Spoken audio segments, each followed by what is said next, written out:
If you call a human being an animal, at the very first move he or she will be vexed and may show reluctance and wrath.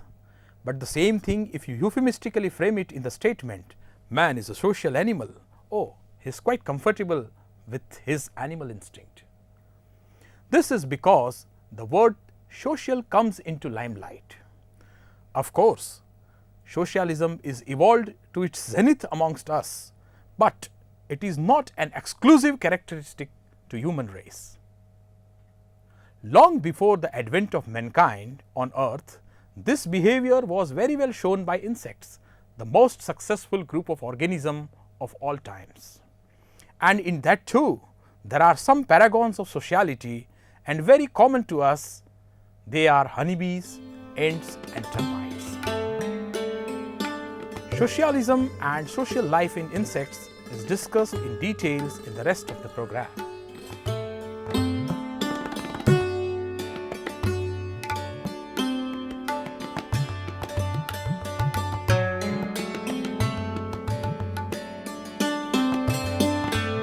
Some insects show social behaviors, example feeding, aggregations, parental care of the young and communal nest sites, but are not necessarily social.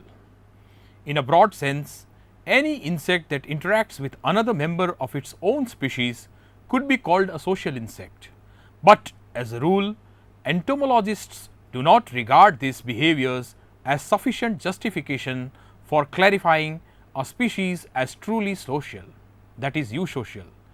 In order to qualify the concept of eusociality, a species must exhibit 4 particular characteristics, namely, a eusocial insect must share a common nest site. Number 2, individuals of the same species should cooperate in caring for the young. Number 3, must have reproductive division of labor, that is, large number of sterile or less fecund individuals be working for the benefit of a few reproductive entities. And last, there should be overlap of generations where offsprings contribute to colony labor while their parents are still alive. Species that lacked one or more of these characteristics are classified as presocial. Within this category are subsocial species in which the parents care for their offspring, and parasocial species which have a common nest site but lack one or more of the other eusocial characteristics. Socialism has both advantages and disadvantages. Large colonies are especially vulnerable to the spread of contagious pathogens, and or their nests may be exploited by other social parasites who steal food or attack the brood. Also, here member individuals may compete with each other for space and resources, example food. On the other hand, cooperative behavior can accomplish feats that would be impossible for solitary insects, as construction of huge nest sites, widespread foraging for food and constant vigilance against predation or parasitism. For social insects, the benefits outweigh the liabilities. In the final analysis, social behavior is an adaptation that promotes survival and reproductive success of the species. Relatively few insects are classified as eusocial.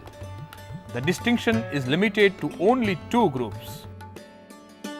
Order Isoptera, which include all species of termites, and order Hymenoptera, which includes ants, bees and wasps. Here we go with the detailed description. Ants as colonial creatures. There are over 8800 species of ants in the family Formicidae. All of them are eusocial, although some slave-making species no longer have a worker caste. There are more species of ants than all other social insects combined. They are also the most ecologically diverse groups in terms of distribution, life history, feeding strategies and specialized adaptations. As a group, ants consume a wide variety of food but individual species usually tend to specialize. Some are primarily carnivores, some gather seeds and grains, while others concentrate on sweets, that is nectar and honeydew. Generally, we usually think of an ant nest as an underground labyrinth of interconnecting chambers and tunnels. There are also many species that live above the ground in shrubs, trees or dead wood. Furrow ants will nest in the corner of a desk drawer, and fire ants will nest inside electrical utility boxes. A typical nest contains at least one fertile egg-laying queen, hundreds or thousands of adult female workers, a nursery for rearing eggs, larvae and pupa, a storage area for food reserves, and a disposal site for waste and dead bodies.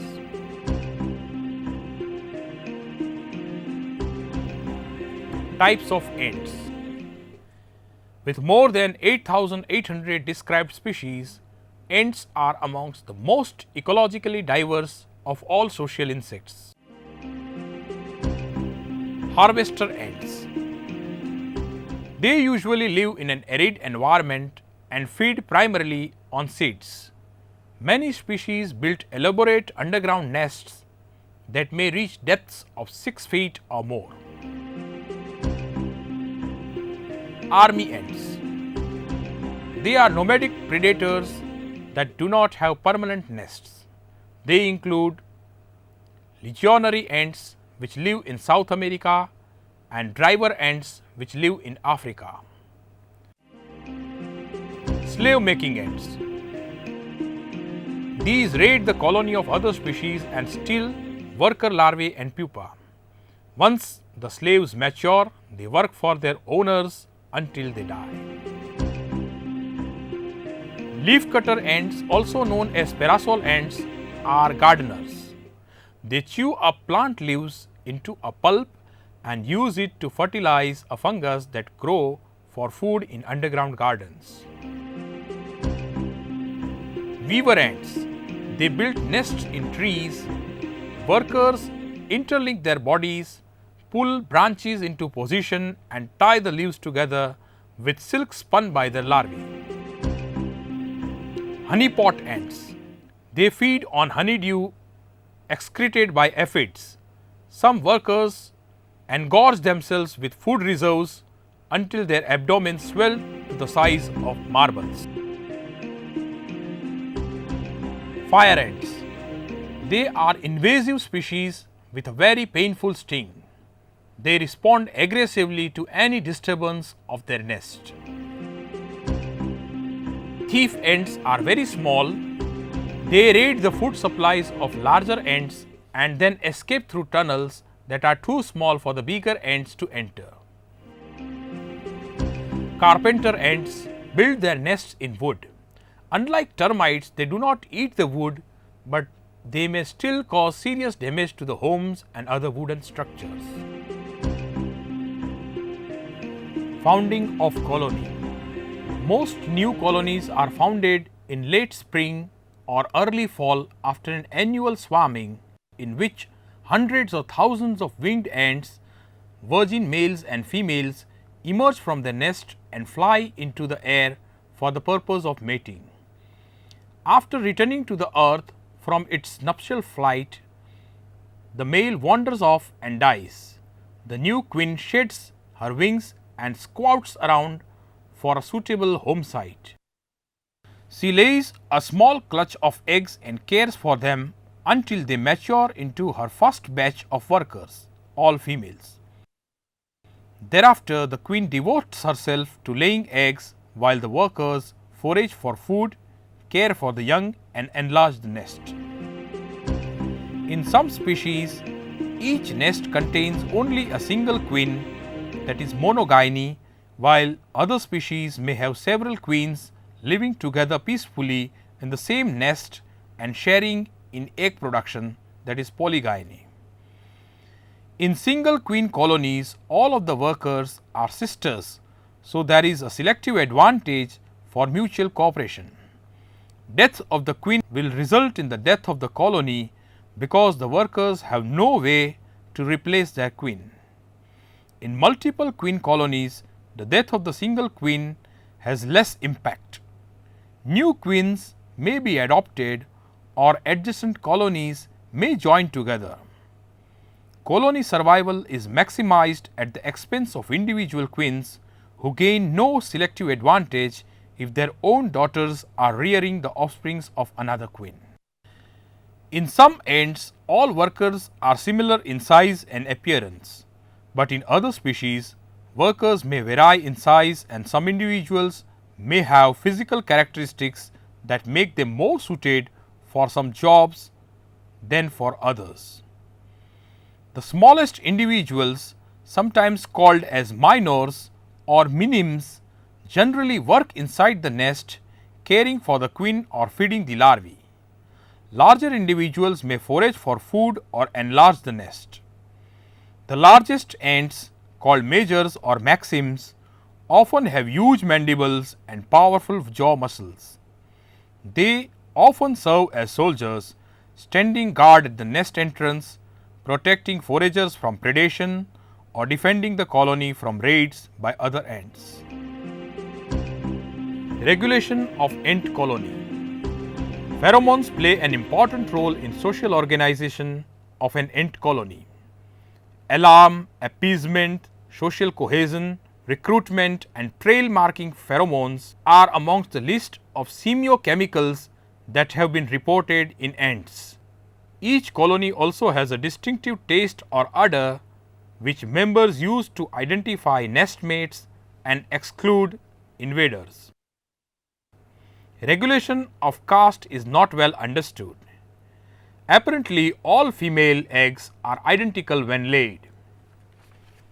Whether they mature into minors, majors, soldiers or new queens depends on the care and feeding they receive as they grow and mature. To some extent, these may depend on the needs of the colony as manifested through feedback loops involving photoperiod, food supply, temperature and many other variables. Social bees. Bees represent a large and successful branch of the insects family tree. More than 20,000 species have been described worldwide. Nearly all of these species use pollen and or nectar from the flowering plants as food for themselves and their offsprings. Physical adaptations for this lifestyle include branched or plumose body hairs for catching and holding pollen, combs that is copae and baskets that is corbiculae for collecting and carrying the pollen, and a tongue-like mouthparts for sipping nectars from flowers. Some bees collect nectar and then convert it into honey. This process occurs in the bee's crop where sucrose in the nectar undergoes enzymatic conversion into glucose and fructose. The honey is regurgitated for storage or mixed with pollen and fed to the developing larvae. Some bees have abdominal glands that secrete wax. These wax alone or mixed with other substances is often used for construction of the nest site. Although most bees are solitary or subsocial, the family Apidae contains 3 distinct groups that exhibit eusocial behavior. These are commonly known as stingless bees, bumblebees and honeybees. Despite their close phylogenetic relationship, entomologists suspect that social behavior arose independently, perhaps even more than once within each of these groups. Bumblebees are large, fuzzy bees that typically nest in thick tuft of grasses or in shallow underground cavities, example old rodent burrows. About 300 species of eusocial bumblebees have been described worldwide, but their distribution is almost entirely limited to temperate zones in the northern hemisphere. Colony structure is largely seasonal. Mated queens hibernate during the winter and emerge in early spring to build a small nest site containing a honey pot and several brood cells. After gathering a supply of nectar and filling her honey pot, each queen lays a few eggs and single-handedly rears her first brood, all daughters. When these offspring become adults, they remain unmated, stay with the queen and serve as the first members of the colony's worker caste. Thereafter, the queen does very little except to lay eggs while her workers perform all tasks related to gathering food, enlarging the nest and caring for the young. Bumblebee colonies have a relatively primitive social structure. They rarely contain more than a few hundred workers, and other than size, there is usually little or no physical distinction between a queen and her workers. Caste determination appears to be based on food supply and the queen's aggressive behavior. Bumblebees have no system for communicating information about food location to other members of the hive. Novice bees evidently learn to forage efficiently through a process of trial and error. In late summer or early fall, aging queens begin to lose their social dominance. Some workers become more independent and start laying unfertilized eggs that will develop into males, that is drones. Late emerging females may leave the nest, forage on their own and eventually mate with a drone. These mated females overwinter in seclusion and emerge the following spring to be founding queens of new colonies. Honeybees. Honeybees include the well-known European honeybee Apis mellifera as well as 8 other species of apis that are native to Europe, Asia and Africa. These bees usually nest above the ground, often inside hollow of the trees.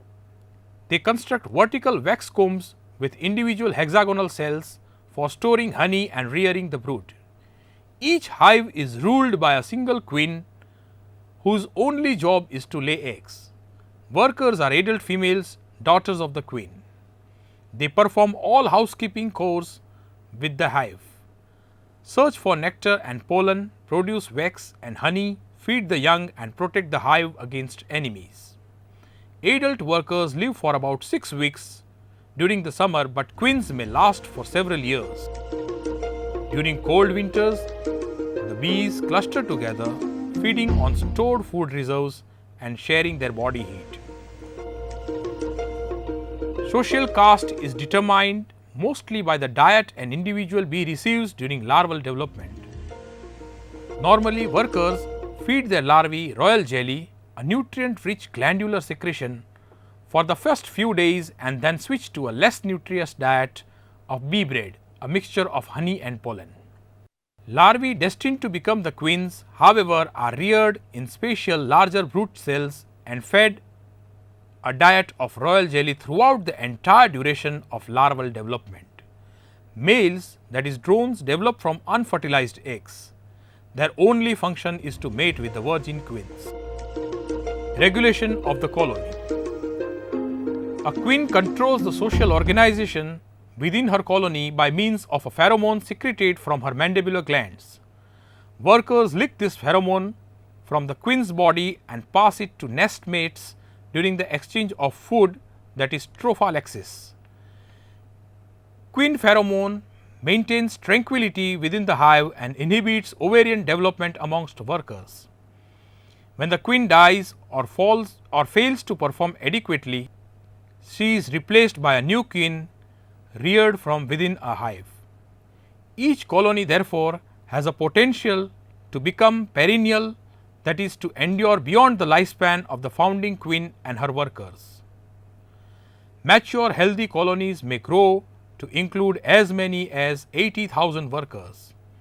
However, before they reach this size, most large beehives will reproduce by swarming. This is a process of colony division in which an established queen lives with a large group of workers to establish a new nest site, while a young queen and the remaining workers stay behind to occupy the old nest site.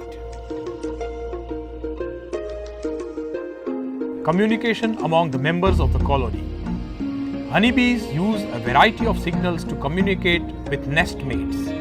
an aggregation pheromone produced by Nesanova's gland located near the tip of the abdomen is used to attract nest mates and to mark a source of nectar or water. An alarm pheromone is released from the mandibular glands when the colony is threatened. Scout bees who find a good nectar supply will recruit foragers by passing out samples of the nectar and dancing on the comb to indicate distance and directions to the source. Stingless bees. They include about 300 eusocial species that are most tropical or subtropical in distribution. They are called stingless bees because the sting is reduced in size and rarely used for defense. These bees often nest in hollow trees or rock crevices. They collect nectar and pollen from flowers and store honey in large egg-shaped pots made of cerumen, a mixture of beeswax and plant resin. The honey pots are usually arranged in an irregular perimeter around a central brood comb that is constructed in horizontal layers. Most species of stingless bees are relatively small, less than 1 centimeter in length, and live in colonies that contain one queen and 50 to 1000 workers. A few species, however, are large as European honeybees and may have over 40,000 workers living together. Both queens and workers develop from fertilized eggs, but queen larvae have larger brood cells and receive more food than worker larvae. Males develop from unfertilized eggs. Most of the stingless bees form perennial colonies with the ability to replace the queen when she dies. Large colonies may divide by swarming, but workers usually build and provide a new nest before it is occupied by young queen and the group of workers from the old nest. There is a wide range of social organization and communication among the species of stingless bees.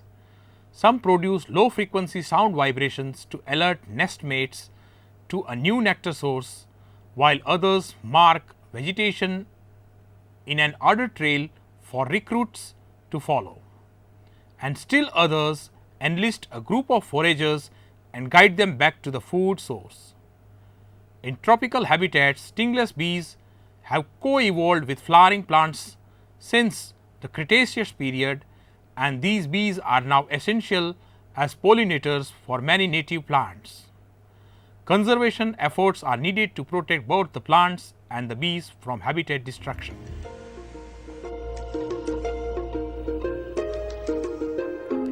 Social wasps. Eusocial behavior among wasps is found only in certain members of the family Vespidae. These insects are commonly called paper wasps, hornets and yellow jackets. They build communal nests by mixing wood fibers with saliva to form a paper-like material that can be molded into brood cells and other nest components. The brood comb is always constructed like an inverted umbrella with open ends of the hexagonal cells facing downwards. Workers usually cling to the underside of the comb as they guard the nest, feed the larvae and perform other housekeeping chores. All social wasps are carnivores. Their prey consists mostly of caterpillars and flies. The wasp chew up their victim's body into a paste that can be fed to the larvae, and in return the larvae produce a nutritional syrup that is consumed by the adults.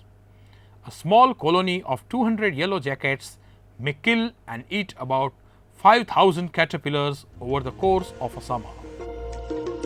The caste structure of the wasp's social system appears to be maintained primarily through aggressive interactions among the members of the colony. If a queen fails to sustain her dominant role, she will be replaced by another fertile female who assumes primary responsibility for egg production. Males develop only from unfertilized eggs. In tropical climates, social wasps are active throughout the year. New colonies often formed by fission in which a fertile queen and a group of workers live a large parent nest and set up housekeeping for themselves. In temperate climates, wasp colonies are founded in early spring by one or more queens who mated the previous summer and hibernated throughout the winter. The foundress constructs a small nest containing just a few brood cells. After laying a small complement of eggs, she feeds and cares for her offspring until they emerge as adults. These individuals become workers. They assume all brood care, foraging and housekeeping duties. The queen continues to lay eggs and the colony grows larger throughout the summer. In early fall, the colony structure begins to break down. Unfertilized eggs give rise to males who mate with newly emerging females that will overwinter and found new colonies the following year. There are about 20 species of social wasps in North America and more than 700 species worldwide. Social insects are among the most diverse and ecologically important organisms on Earth. As superorganisms, they live in intricately governed societies that rival our own in terms of complexity and internal cohesion.